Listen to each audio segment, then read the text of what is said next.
1730, village d'Ansac, situé dans le département de l'Oise en France. Des voix inquiétantes et inexplicables se font entendre par plusieurs villageois. Les témoins disent avoir entendu de fortes voix de tous les âges discuter dans un jargon inconnu. Cet événement, qui durera 3 nuits, demeure l'un des cas les plus fascinants et les plus discutés de l'histoire paranormale française. Bonjour mes seigneurs! Vous êtes fans de paranormal et de médiéval? Bah ça tombe bien, il y a tout ça dans cette vidéo. C'est l'un des cas de paranormal les plus fascinants de l'histoire de France. Une histoire qui est tombée un petit peu dans l'oubli. Je suis Codex et je m'intéresse aux plus grands mystères de ce monde et de France. Si tu aimes les mystères et les légendes de France, n'hésite pas à nous rejoindre en t'abonnant. Nous sommes bientôt 3000 sur cette chaîne. Merci de tout votre soutien. Je vous mets le lien de ma dernière vidéo sur le mont Bougarac. Si tu es intéressé par cette vidéo, tu vas être intéressé par le mont Bougarac, c'est obligé. Fouette-moi cocher, partons en 1730 au temps des gueux et des rois pour enquêter sur les voies inexplicables d'Ansac.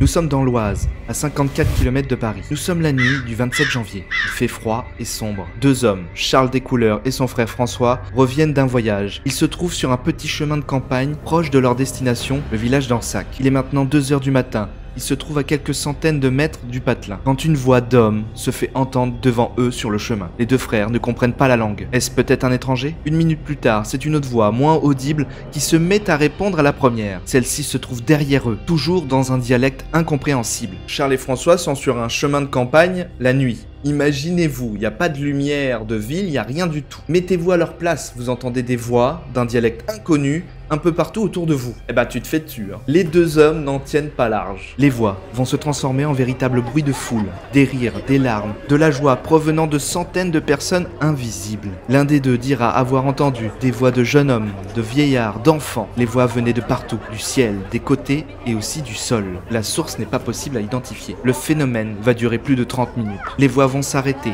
après une salve de rires très bruyants de 300 à 400 personnes. Quand j'ai lu le compte-rendu des témoins, j'ai eu des frissons. Toutes les infos sur cette affaire nous viennent du curé de la paroisse, Troyot de Stamcourt. On n'a pas de photos, mais on l'imagine comme ça. Il va recueillir tous les témoignages au cours de cette histoire. Le lendemain, lors de la messe, les deux frères vont s'exprimer sur les événements de la veille. Ils vont décrire ce qu'ils ont entendu, la sensation de peur et le côté incompréhensible de la situation. Ils vont jurer devant la Bible qu'hier soir, ils étaient sobres. Bon, ils ont peut-être bu un verre, mais ils sont sobres. Troyot, le curé, pense en première intention que les jeunes gens lui font une blague. Mais une autre personne va se lever à son tour et expliquer devant tout le monde que lui aussi a été témoin des voix. L'homme va révéler qu'il se trouvait à l'autre bout du village à la même heure, 2 h du matin, chez lui. Il va entendre une grande foule de gens faire la fête dans la rue. Il décide de regarder par la fenêtre et voit la rue vide de toute vie humaine. Une peur panique le transperce. L'homme ne quittera pas son domicile. Ensuite, c'est un autre homme qui va se lever à son tour dans l'église et raconter avoir entendu des voix d'une langue inconnue. Petite précision, les témoins ne se connaissent pas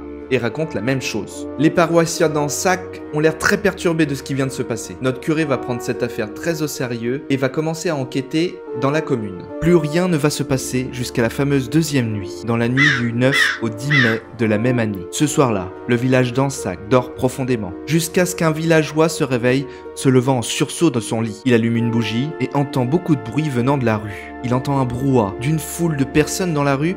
Il pense que le village est en feu. Il sort de chez lui en trombe et se rend compte que personne ne se trouve dans la rue. Juste le bruit de la foule incessant autour de lui. Des voix d'une langue inconnue, de vieux, de jeunes, d'enfants, des centaines de personnes. L'homme sera terrifié, pensant que le diable habite le village. D'autres témoignages venant du curé parlent des chiens tellement apeurés par le bruit de la foule qu'ils vont littéralement se mettre à ronger les portes pour pouvoir entrer, se mettre à l'abri. Même les animaux sont terrifiés par le phénomène. Le lendemain, le curé va au chevet des témoins terrifiés. L'homme de Dieu se sent impuissant par cette affaire incompréhensible, mais n'en démord pas. Il doit trouver la source de ce bruit fantôme. Les écrits du prêtre vont décrire un certain chaos dans la nuit du 30 31 octobre. Un troupeau entier de moutons qui pâturent non loin du village serait pris de panique. Le berger, arrivé sur place, va expliquer que le champ se trouvait dans un bruit constant de foule qui n'était pas visible. Les moutons étaient paniqués par la foule très bruyante de cris, de pleurs et même d'instruments de musique. La situation commence à se tendre. Ça fait déjà 3 soirs que ça arrive et c'est de plus en plus fort. Là, ça touche même les animaux. Et il y a des instruments maintenant. Alors comment avance l'enquête de notre curé? En cherchant des informations dans la région, il va tomber sur un homme qui habite le village voisin de Clermont. L'homme va lui expliquer ce qui lui était arrivé 15 ans auparavant. 15 ans avant la première nuit avec les frères Descouleurs, cet homme se baladait aux abords d'Ansac la nuit. Il aurait entendu comme une grande chevauchée et une foule qui faisait la fête. Mais le village d'Ansac était calme. Aucune personne ne faisait la fête ce soir-là. Pris de panique, l'homme est rentré dans son village et n'en a parlé à personne,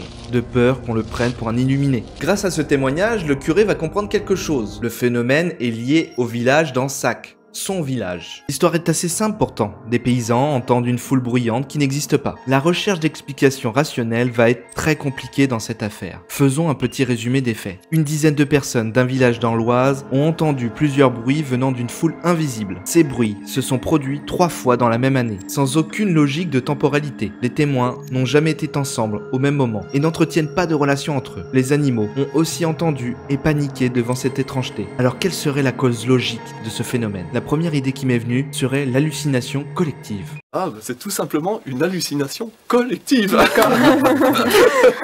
Une hallucination collective est quand un groupe de personnes partagent une même fausse perception ou illusion. Contrairement aux hallucinations individuelles, où une personne perçoit quelque chose sans cause extérieure, les hallucinations collectives impliquent plusieurs personnes qui croient voir, entendre, sentir ou ressentir quelque chose qui n'existe pas ou qui est déformé. Comme ce qu'a en France la danse de Saint-Guy. Au Moyen-Âge, des groupes de personnes se mettaient soudainement à danser de manière frénétique pendant des jours, souvent jusqu'à l'épuisement ou la mort. Les voix d'Ansac et la danse de Saint-Guy sont 2 affaires différentes. À Ansac, les victimes ne se sont jamais trouvées au même endroit, toujours à des endroits différents dans le village. Pour avoir une hallucination collective, les victimes doivent se trouver ensemble. Ok, pas d'hallucination collective. Et si c'était le vent, le fautif? Le vent aurait pu amener les bruits d'un événement ou d'une fête qui se serait passé dans un château à des kilomètres de là. Le petit village d'Ansac se trouve dans une cuvette. Le bruit d'un événement aurait bien pu être transporté par le vent. Le vent peut influencer la direction et la portée des ondes sonores, permettant ainsi à des sons, comme des voix humaines, de voyager sur des distances plus grandes que d'habitude. Un phénomène qui arrive souvent en montagne. On peut entendre clairement la voix d'une personne qui se trouve à des kilomètres dans la vallée. Mais le curé a mené l'enquête et a découvert qu'aucune fête ou événement n'a été recensé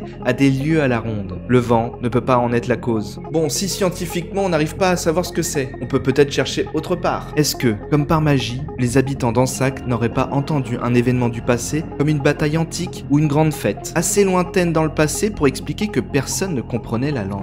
Ce n'est pas la première fois dans l'histoire que des habitants entendent des batailles d'antan invisibles se jouer dans leur région. Dans certains cas, au cours de l'histoire, nous pouvons trouver des histoires de vortex sonores. Un vortex sonore, c'est quand certaines personnes sont persuadées d'avoir entendu un événement du passé, comme cette histoire qui se serait passée dans le Calvados, proche d'une des plages du débarquement. 2 femmes en 1947 vont décrire avoir entendu des avions voler un soir alors qu'ils étaient à leur domicile. Les 2 femmes vont même jusqu'à reconnaître le bruit des avions. Ce sont des avions allemands, de la Luftwaffe. Ils ont volé au-dessus de ma maison cette nuit, va décrire une des 2 femmes. Bien entendu, les avions allemands ne survolaient plus la France depuis au moins 2 ans. Il était impossible qu'il puisse en être ainsi. Serait-il possible que des restes de la Deuxième Guerre mondiale aient pu être entendus par ces femmes? Ok, ça, le côté vortex temporel pourrait marcher. Nous n'avons bien entendu aucune preuve d'un certain vortex temporel. Et si ça venait de quelque chose de plus ancien? Et si la guerre en ait été la cause? Les hommes et la guerre. Ceux qui ont vécu la guerre parlent d'un traumatisme qui reste pour la vie. Peut-être que ce phénomène sonore serait un symptôme d'hommes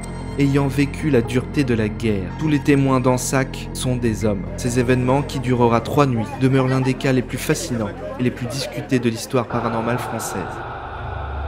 Après cette vidéo, j'ai très envie d'aller voir le village d'Ansac et voir si ça s'est reproduit encore. Je verrai si je vous fais la vidéo ou pas. N'hésitez pas, si vous aimez la vidéo, un petit commentaire, un petit pouce bleu et pourquoi pas un follow. Ça fait toujours plaisir, ça me soutient dans ma démarche de découvrir tous les mystères de France et du monde. Je vous retrouve très vite pour une nouvelle histoire mystérieuse.